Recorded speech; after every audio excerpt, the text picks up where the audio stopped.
আসসালামু আলাইকুম রহমতুল্লাহি ওবারাকাতুহু। সম্মানীয় দর্শক ও শ্রোতা মণ্ডলী, আপনাদেরকে নিয়ে আসছি বীরে শেফা।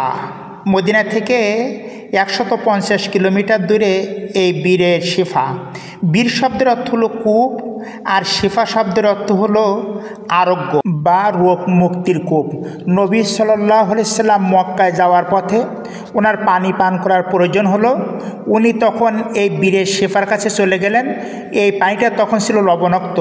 নবী সাল্লাল্লাহু আলাইহি সাল্লাম নিজের থুতু মোবারক এই কুয়ার ভিতরে দিলে পানিটি আল্লাহর রহমতে মিষ্টি হয়ে যায়। অনেকেরই ধারণা এখন এই পানি পান করলে আল্লাহ তাআলা অনেক রোগ থেকে মুক্তি দিয়ে থাকেন। তবে নবী সাল্লাল্লাহু আলাইহি সাল্লাম জমজম পানি সম্পর্কে বলেছেন, মা উ জমজম লিমা শুরিবালাহু।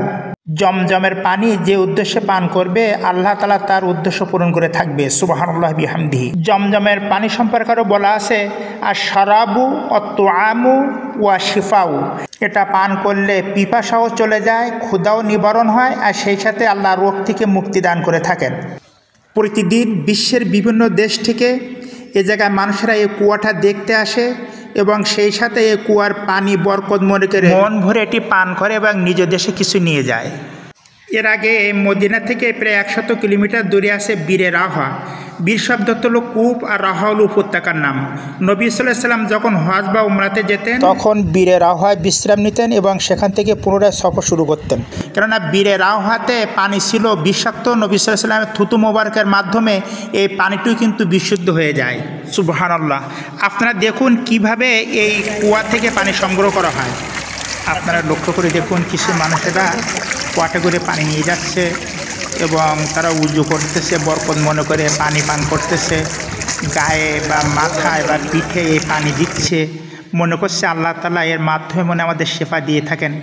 এই জন্য মানুষেরা এই কুয়া থেকে পানি সংগ্রহ করছে। আল্লাহ তাআলা ইচ্ছা করলে এর মাধ্যমে আমাদের রোগ ও মুক্তি দিতে পারেন। দেখুন একটা মেয়ে পানি পান করছে, নারী, শিশু, বৃদ্ধ, ছোট ছোট বালক বালিকা তারাও আসছে এই বরকতপূর্ণ পানি নেওয়ার জন্য। কত না ভালো লাগছে আমরা যখন সফরে আসছি আর এই কুয়ার থেকে পানি পান করছি।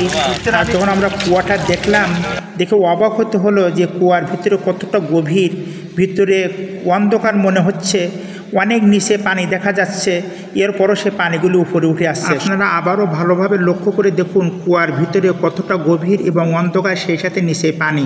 আপনারা যখন মদিনা শরীফে আসবেন, বদর প্রান্তে যাবেন, ফেরার পথে বীরে রাহা এবং বীরে শেফা এখানে আসবেন, পানি পান করবেন। আজকের মতো এখানে শেষ করছি। পরবর্তী আবার কোনো ইসলামিক ভিডিওতে দেখা হবে ইনশাআল্লাহ। ততক্ষণ ভালো থাকুন, সুস্থ থাকুন। আল্লাহ হাফিজ।